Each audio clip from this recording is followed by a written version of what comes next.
I can just pick up on a couple of things you said. First of all, on the money, that backstop arrangement does not include any financial obligation. You said about it being trapped in that.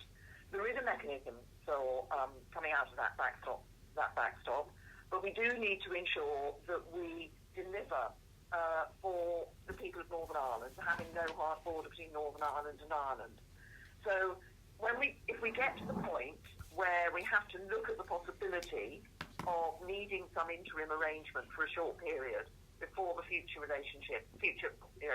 partnership fully kicks in, then we have the option of the backstop or an extension of the transition period. Now that possibly could contain a financial obligation. So there's pros and cons on these two in a variety of ways, and we could request which of those we thought was best for the United Kingdom. But as long as there's a means of ensuring that we can deliver for the people of Northern Ireland in no hard border, then it is possible to leave the backstop. Yes, it's by mutual consent, but actually, and I think this is something that we in the UK we tend to assume that the EU will think this is a good place for them to have us in. In fact, for them, they think the backstop is an advantage to us. They think that Northern Ireland businesses will do well out of this. There's a worry that some have a worry that businesses from Ireland could move into Northern Ireland because if the backstop was in place, because it is advantageous for them.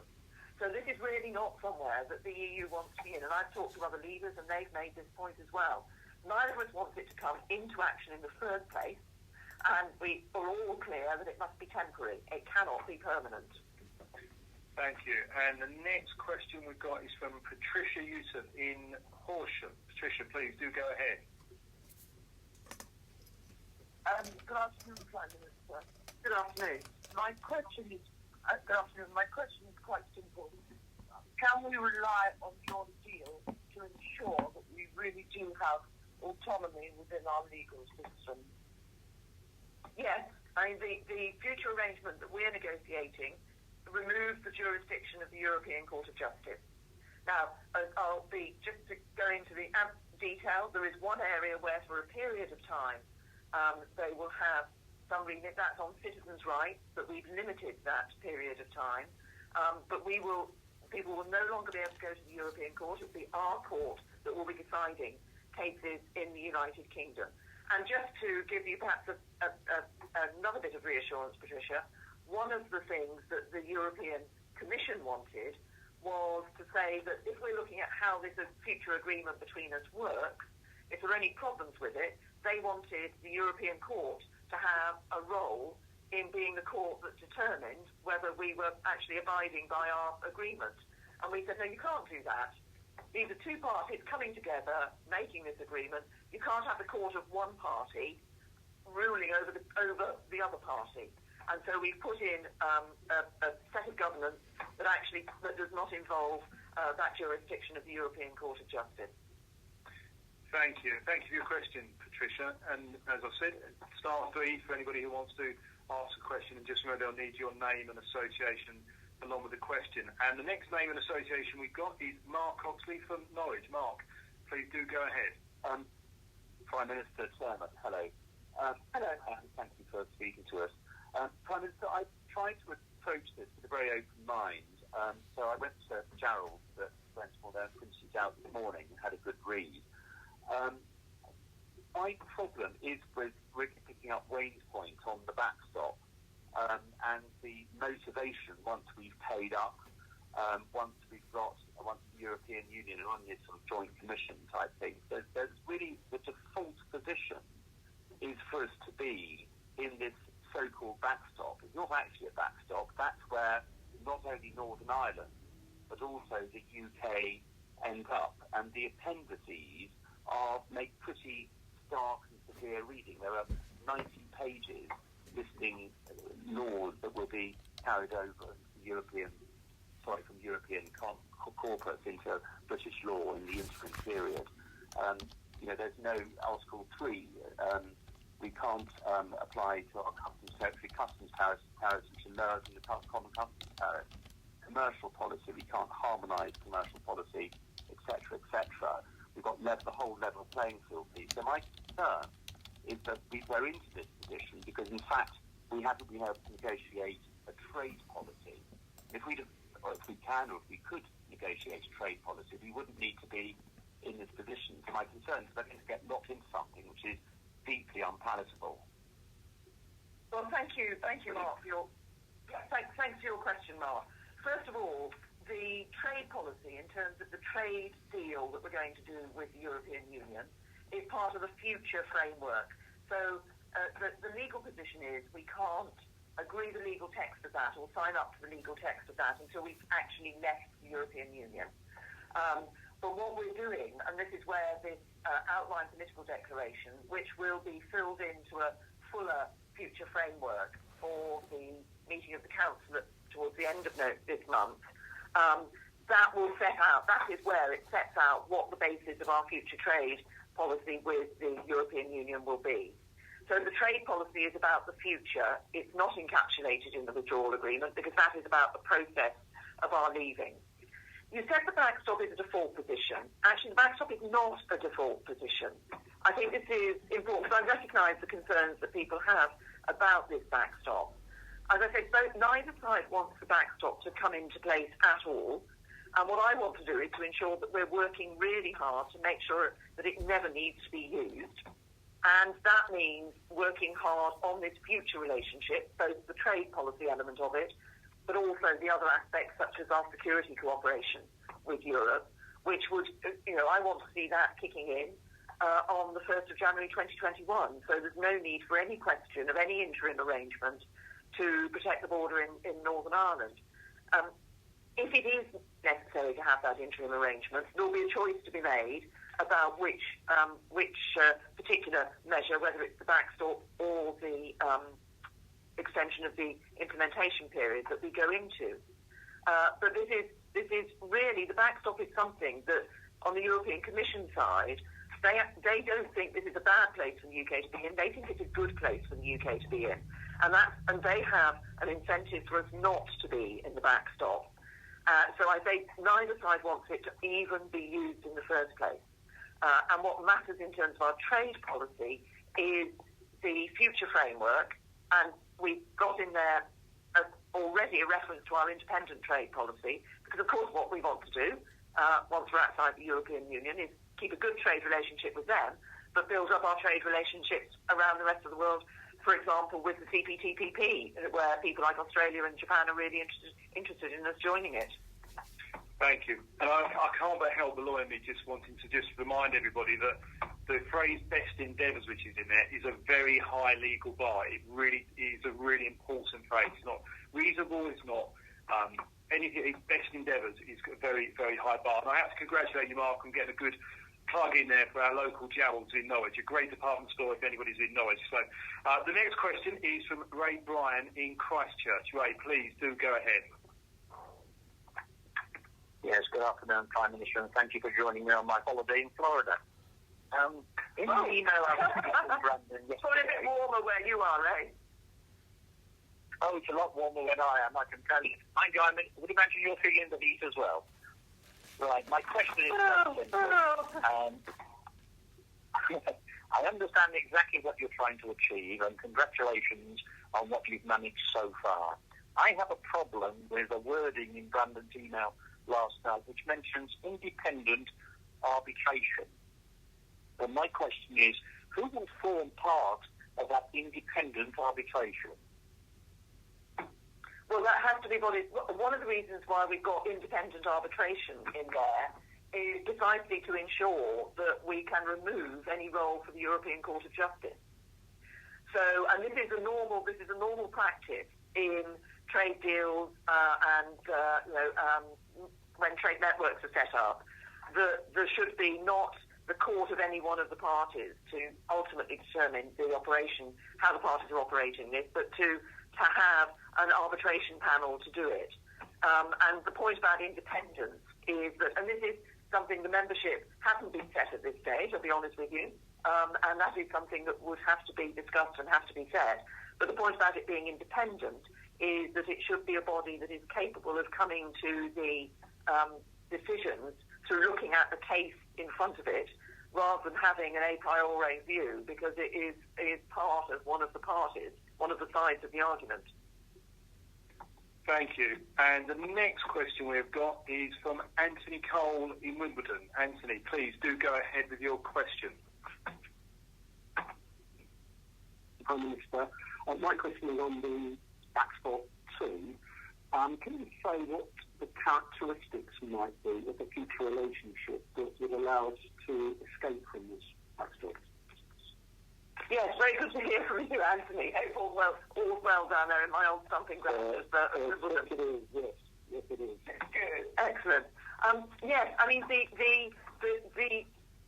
reason the backstop's there is to ensure that we can deliver on no hard border between Northern Ireland and Ireland, and the proposals we put forward in the future relationship for frictionless trade would enable us to deliver on that no hard border and maintain the open border that we currently have between Northern Ireland and Ireland. Actually, that frictionless trade would be good for others as well. It will be because it will be frictionless trade for us with, Dover-Calais, and in things like from Ireland into the Welsh ports, for example. So that is a key part of the future relationship that enables us to ensure that we can deliver on no hard border between Northern Ireland and Ireland. Thank you, Prime Minister. And I'm just going to, people hopefully excuse me as Chairman of the Party, just wanting to remind everybody on the 21st of November we've got a big call centre call day that people can do from home. So just encourage all of you to get your associations involved in that big canvassing day so we can really get those numbers up ahead of next year's local elections. The next question is from Tamkeen Sheikh in Barking. Please do go ahead with your question. Good evening, Prime Minister. Evening. First of all, I would like to congratulate you on the hard work that you have done. And second thing, I would like to remind you that Barking was the constituency that you first stood from as an MP.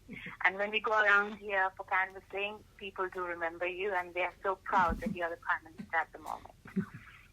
Thank you very much, thank you. My question is that what happens if the agreement does not go through the Commons? Well, I think every member of Parliament, when they actually look at this deal, when it comes back finally from the European Council, will have to ask themselves that very question. Because I think we have a duty to deliver on the vote of the British people. I described it yesterday in the House of Commons as an instruction from the British people. They want us to leave the European Union. We, I believe, need to deliver that in a way that meets their aspirations in terms of what they wanted to see from the vote, but also does that in a way that protects their jobs and livelihoods for the future. And that's the question that every MP will have to ask themselves when they're voting on this deal when it comes back. Yes, look at the deal. Does it deliver and ensure that we have the Brexit that people voted for? I believe it does. And crucially, what does it do for my constituents? Does it protect their jobs? Does it protect their futures? Does it enable us to build that brighter future that we as Conservatives believe in and that we know we can deliver for people? Thank you. And do remember, there's still time for you to get a question in. If you want to ask a question, you just have to do *3 and you'll go through to the team who can take those details. And the next question that we've got is Trevor Douglas from North Lanarkshire. Trevor, please go ahead. Thank you, Brandon. Good evening, Prime Minister. My quite a question. If we get the deal through Parliament, will we be able to negotiate our own trade deals? As the BBC's Andrew Walker says, probably not. And that's of great concern to my local members. Well, I'm afraid on this the BBC is wrong. Shock. We will be able to negotiate our own trade deals. Now, I'll be perfectly honest with you, Trevor. Of course, in negotiating those trade deals, there will be issues that we will be looking at that we'll have to take some decisions about various areas, particularly on agricultural products, for those trade deals. if we're in a common rule book with the European Union, that is an area with slight restriction for us, but we will be able to negotiate trade deals, and we will be able to negotiate trade deals crucially in some of those key areas where the United Kingdom is a real leader, and the United Kingdom's economy has significant benefit, and services is obviously a key area there. But when we looked at the proposals we were putting forward as a government, we specifically looked at could we join what used to be called the Trans-Pacific Partnership. It's now the CPTPP, just to make life difficult for everybody. We could, because we'd heard, we knew that Australia and New Zealand were interested in us joining, and we asked ourselves the question, if this goes ahead, can we join that CPTPP? And the answer is yes. Thank you. Very clear. And the next question is Ian Robertson in Elmet and Rothwell. Ian, please do go ahead with your question. Thanks, Chairman, and good evening, Prime Minister. I have consulted my officers and executive this morning, and their responses come in two parts.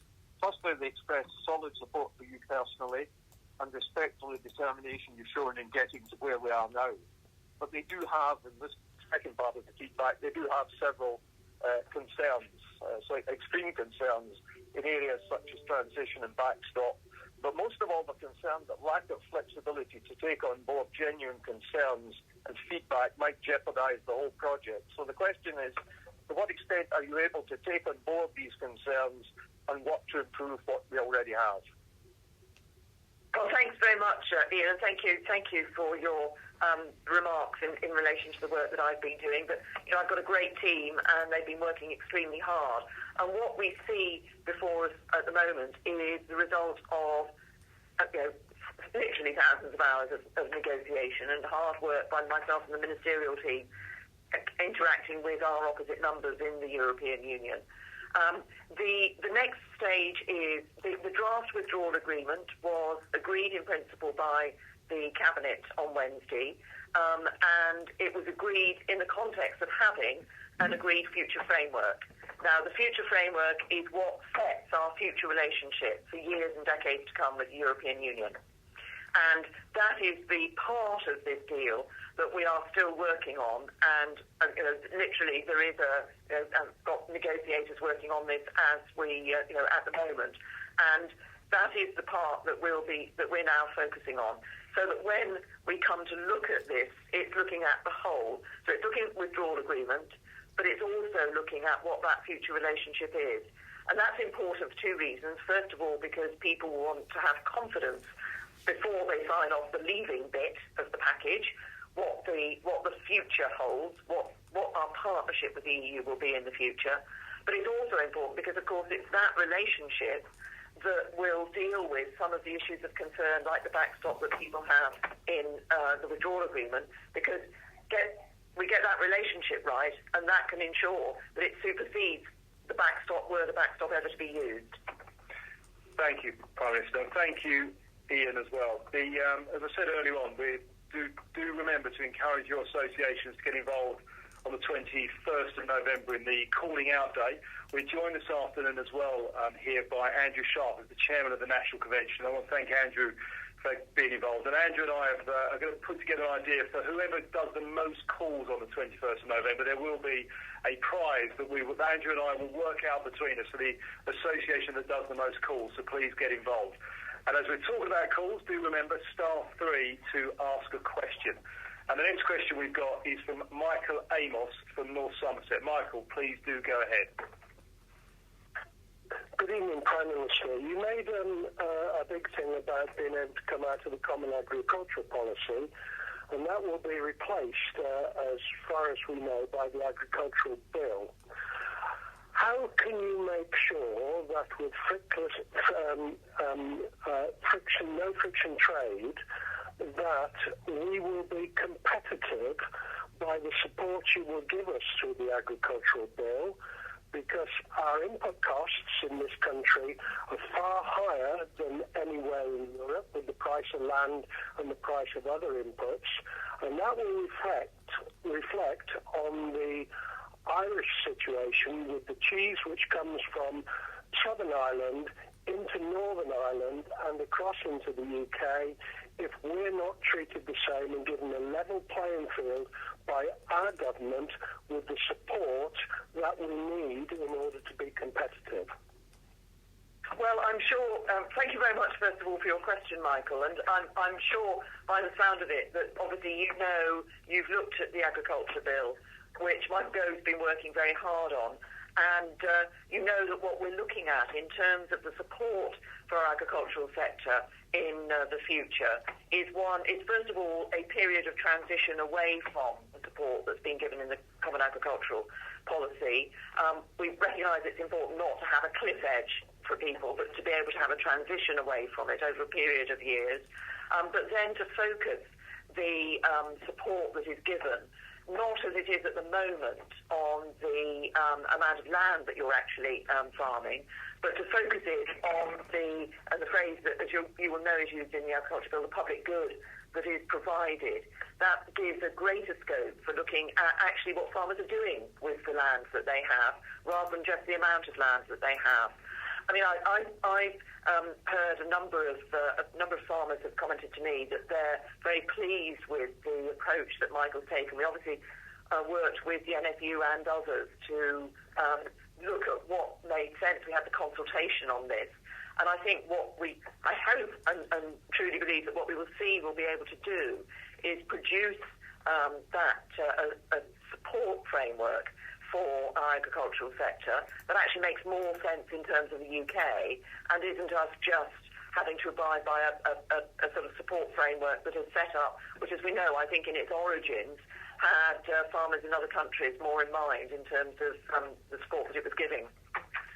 Thank you. And the next question we've got is from Thurston Mawson. That's Martin Dales. Martin, please do go ahead.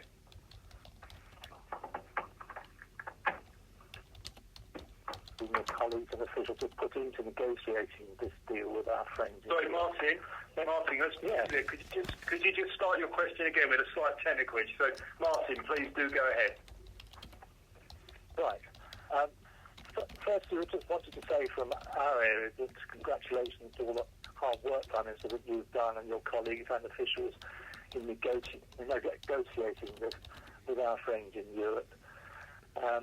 And it seems that the key thing now is how you're planning, to the question, to communicate and sell what is a complex settlement. And in this I particularly mean involving and infusing Conservative members and constituencies who are also involved in many other local networks where there is the opportunity for the gospel to be spread.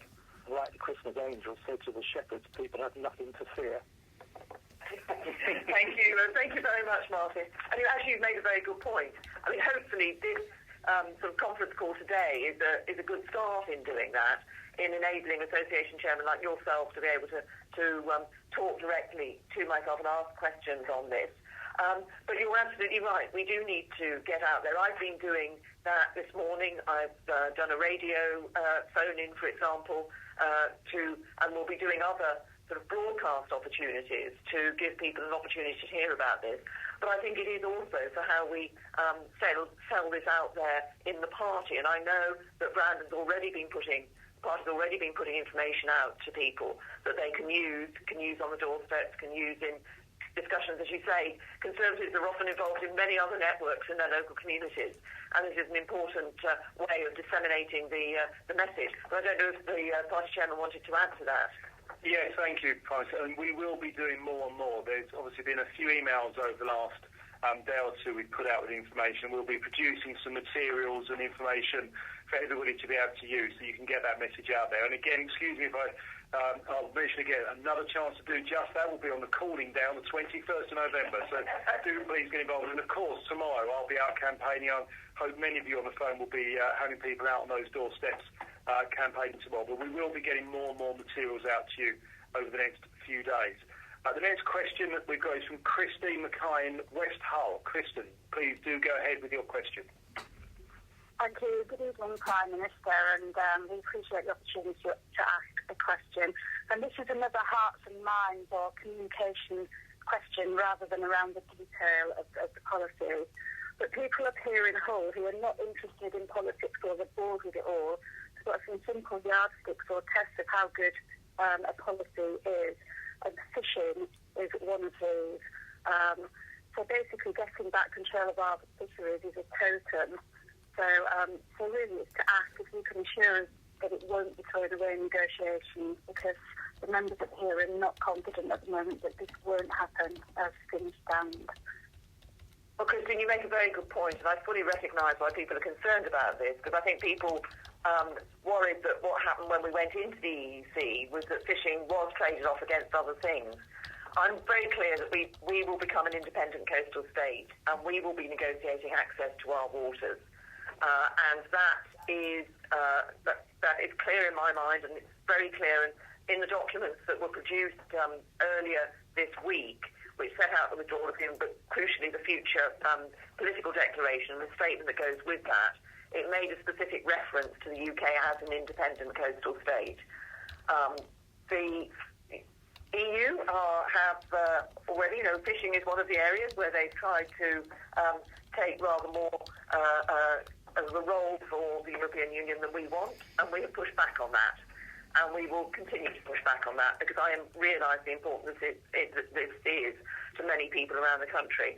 But if I can just say, as a government, more than that, what we want to see is not only us coming out of the common fisheries policy, becoming that independent coastal state, but we want to look to see how we can ensure that we're building on enhancing our fishing industry around the country, so that there are real opportunities for people in places like Hull and the area to actually see a really good future for fishing.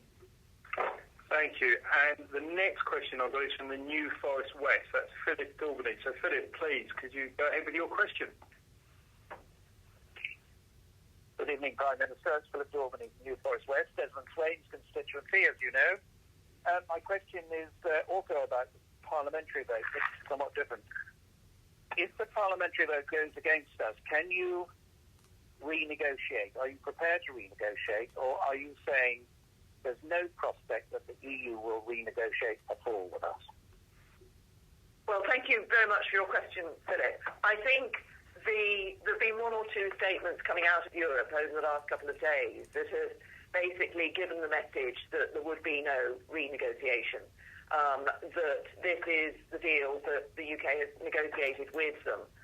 And I think I'm tempted to say that even if there was a possibility of renegotiation, I don't think they'd give us a better deal.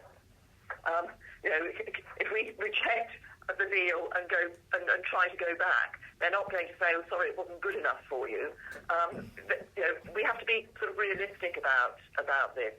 We have been negotiating hard with them. There's still some work to be done over the coming days, and we will be putting every effort into that. But this is why I say that when people in Parliament come to look at this deal and come to vote on it, I think everybody needs to think of a number of things. Think of the importance of delivering on the Brexit vote, and keeping faith with the people who we asked to make this choice, but also ask the question, is this a good deal for our constituents? I believe it is, because I believe it protects jobs and livelihoods, but also sets us up for that bright future outside the EU. Thank you. And the next question we've got, and there's absolutely no favouritism for the county of Norfolk here on purpose from myself as a Norfolk MP, but our next question is another Norfolk from North, that's Tom Fitzpatrick. So, Tom, please do go ahead with your question. I'm not counting the number you take from Norfolk, Brandon. Right. Thank you, Brandon, and thanks for organising this. Prime Minister, thanks very much for taking the time to talk to us in such a busy time. But much of the criticism of the deal come from a host of people who can't possibly have the chance to read it in detail, if at all. But yet it's giving people what they want, which is control of money, laws and borders. So how can party members best get behind you and help sell the deal now on the table, but not just to party members, but more widely across the country, and encourage people to actually look what's there, counteract the hostile press, and show support for the deal so that we can leave as painlessly as possible next March, because I think that's what everyone wants to do, no matter how they voted 2 years ago. Well, thanks very much for your observations, Tom, and you're Absolutely right. This deal does deliver on what people voted for. And I think it's, I don't know if you get this on the doorsteps, but when I go out on the doorsteps, the overwhelming feeling I get from people is they actually want the government to get on with it and just do it. And people want to be able to see that we've delivered on Brexit for them, but that we can actually move on to building what they want, which is a better future outside the EU. Thank you, Prime Minister. And thank you, Tom, for your question. I would say to everybody on the line, if you haven't had a chance yet and you're looking for something to occupy your brain cells over the weekend, there is a chance. If you go on the Department of Exiting the EU's website, you'll be able to get a copy and download a copy of the full withdrawal agreement. As I said, that is well worth having a look at. And thanks to all of you who have been on the call today, hundreds of you on the call. We've got through 17 questions in 50 minutes.